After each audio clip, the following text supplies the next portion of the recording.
Welcome to the Sankofa Pan-African series. Please support us through Patreon and by buying me coffee. Don't just subscribe to this channel. Turn on your notification button, share our videos, and check out our website, sankofastorybooks.com, for history, Afrocentric stories, and other resources for children.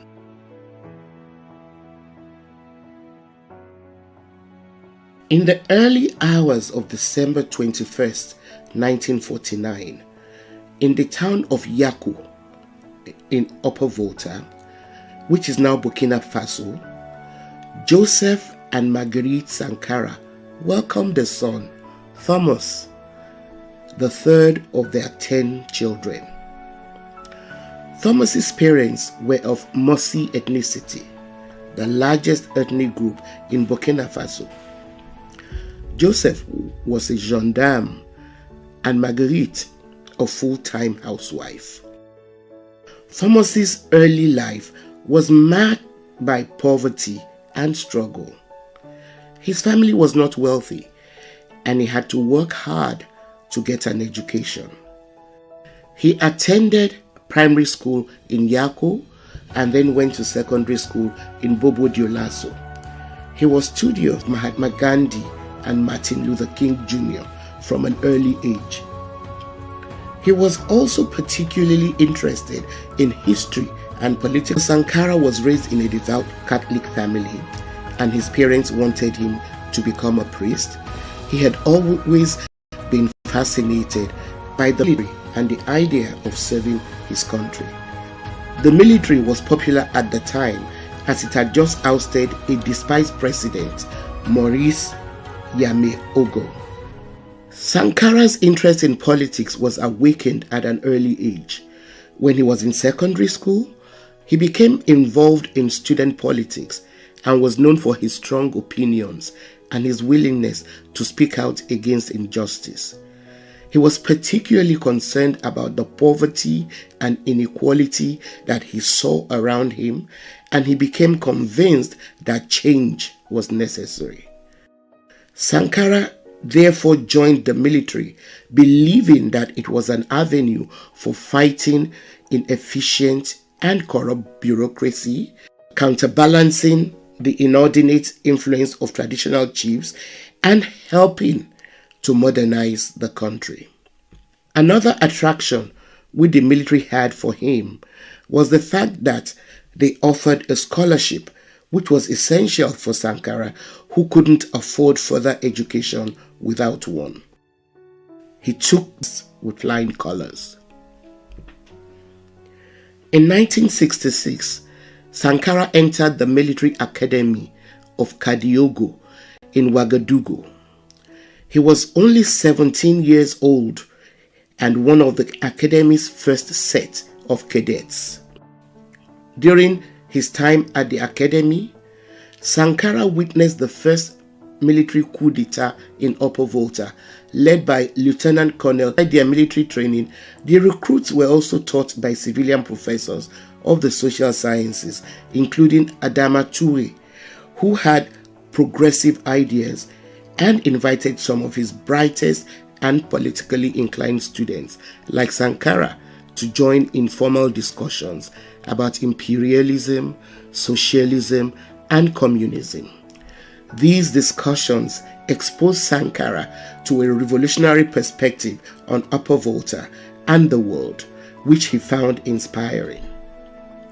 In addition to his academic and extracurricular political activities, Sankara also pursued his passion for music and played the guitar. After graduating from the academy to further his military studies at the Military Academy of Anserab in Madagascar, where he graduated as a junior officer in 1973. The range of instruction at the Anserab beyond standard military subjects, allowing Sankara to study agriculture and how to better the lives of farmers.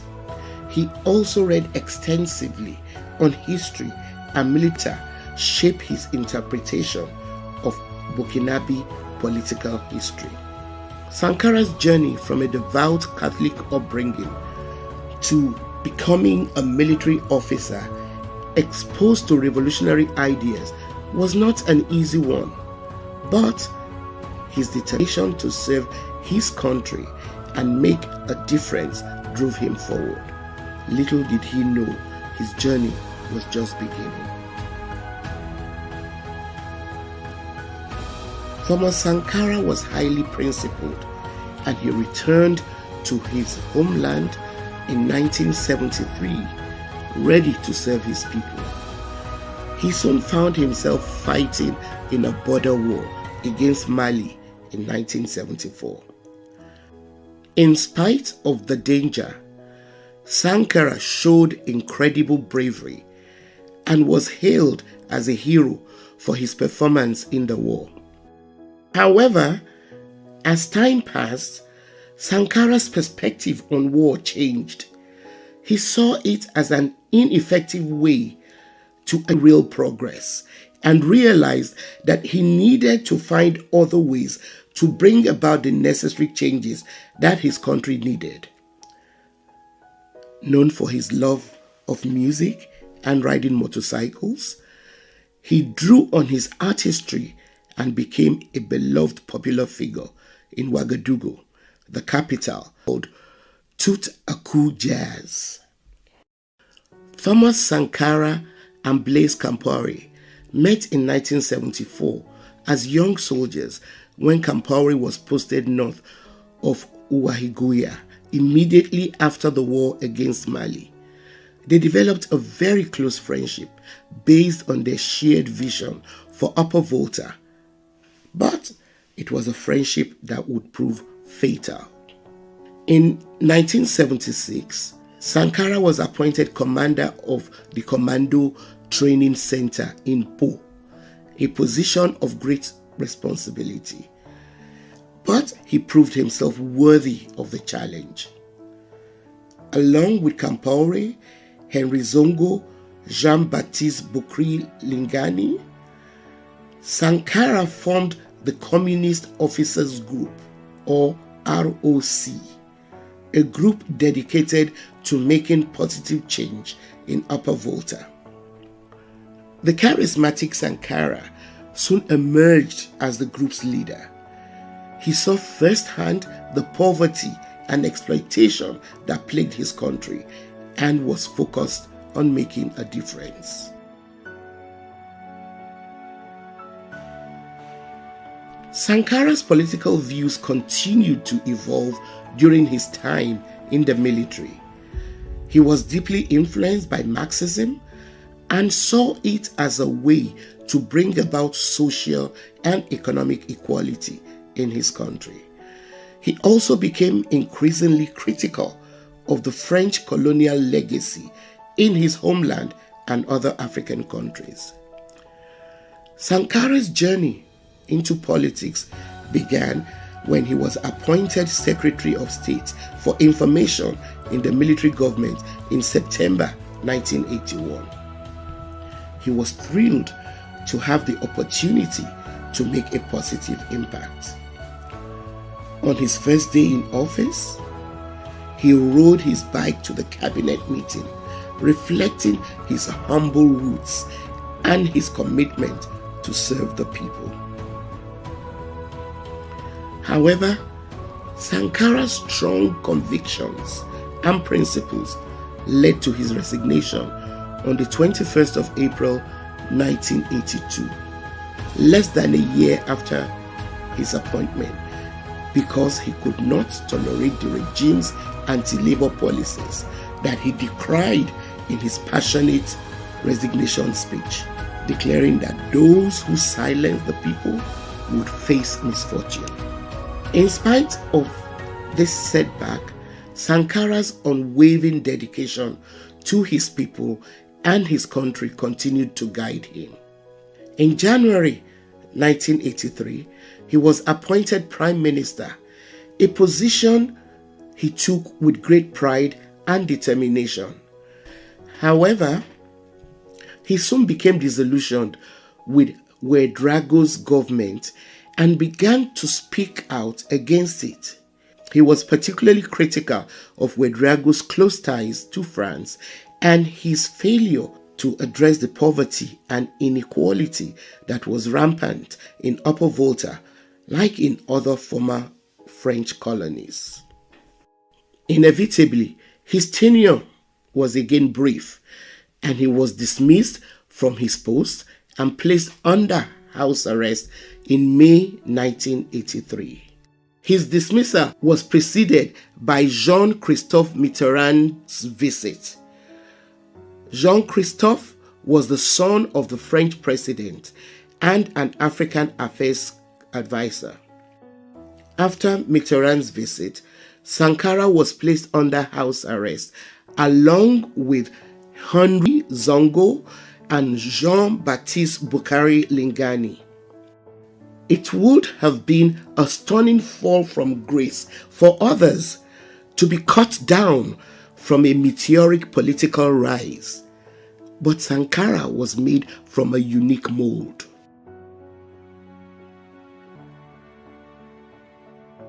On August 4, 1983, a coup d'etat orchestrated by Blaise Compaoré ushered Sankara into power as the president of Upper Volta at the young age. The coup was supported by Libya, which was on the verge of war against France in Chad. Saw Sankara as a threat to their interests because apart from the fact that he had been so outspoken against France's continued oppression, Sankara was inspired by the revolutionary examples of Cuba's Fidel Castro and Che Guevara, as well as Ghana's military leader, Jerry Rawlings. He saw himself as a revolutionary and promoted La Revolution, RDP. His ideology imperialist, and he also focused on fighting corruption, promoting reforestation, averting and prioritizing education and healthcare. In 1984, on the first anniversary of his accession, Sankara renamed the country Burkina Faso, meaning the land of the upright people, in the two major languages of the country, made a new flag, and wrote a new national anthem. Sankara's leadership, though so brief, brought significant changes to Burkina Faso, including land reforms, women's rights, and the promotion each year by a shared passion and goals for the advancement of their native land power, as Sankara remained relentless in implementing revolutionary policies. Sankara was uncompromising in his stance against corruption and imperialism, and as this made him a popular figure in Burkina, it did not quite sit well with Compaoré and less radical in his outlook. Somehow, Compaoré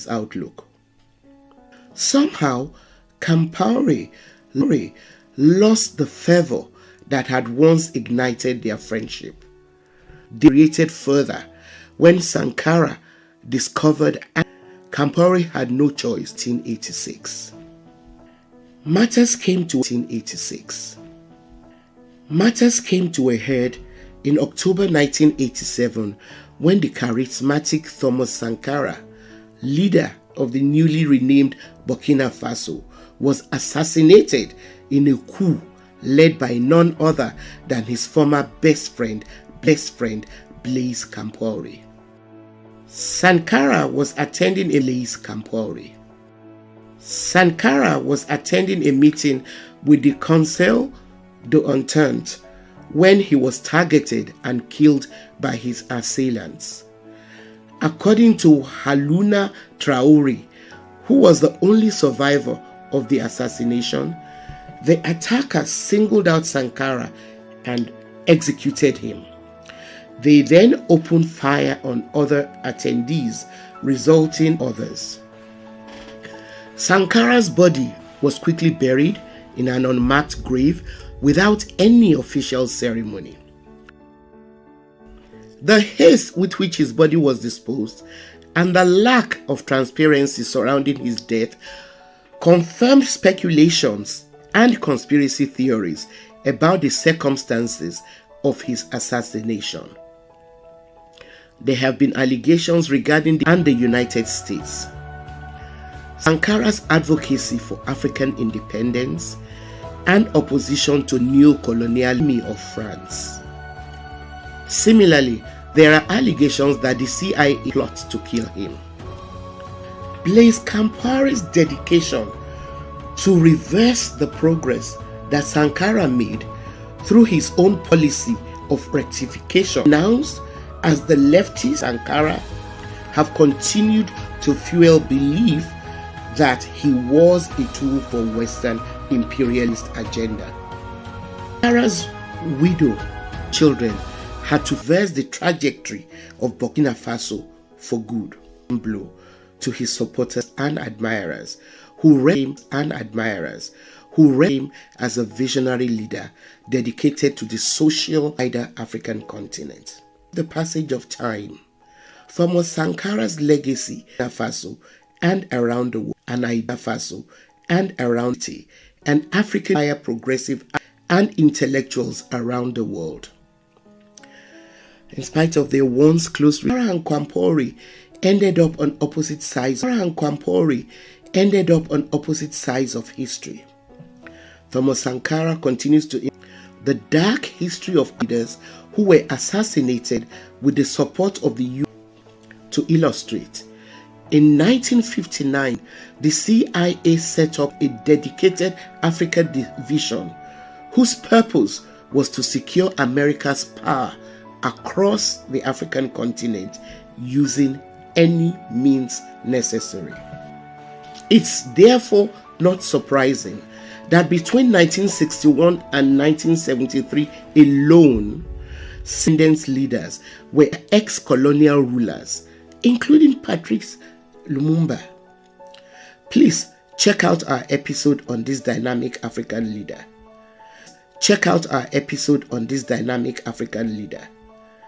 The deaths of Africa's slain visionary leaders have had far-reaching consequences and continue to shape Africa's politics.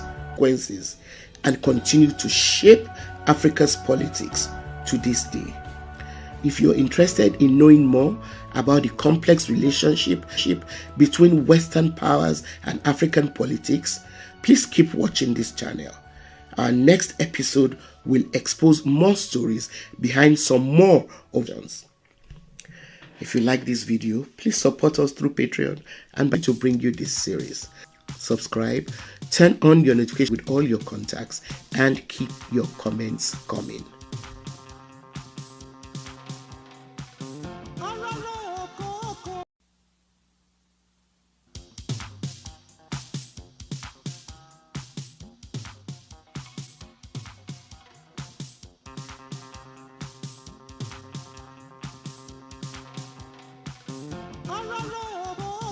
This is perhaps the most intriguing story of friendship and betrayal in the history of African military leadership.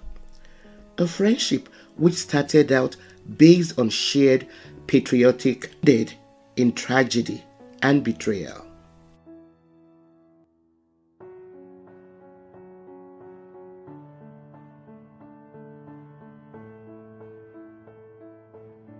Welcome to the Sankofa Pan-African series. Please support us through Patreon, turn on your notification button, share our videos, and check out our website for history, Afrocentric stories, and other resources for children. As of December 21st, 1949, in the town of Yaku in Upper Volta, which is now Burkina Faso, Joseph and Marguerite Sankara welcomed their son, Thomas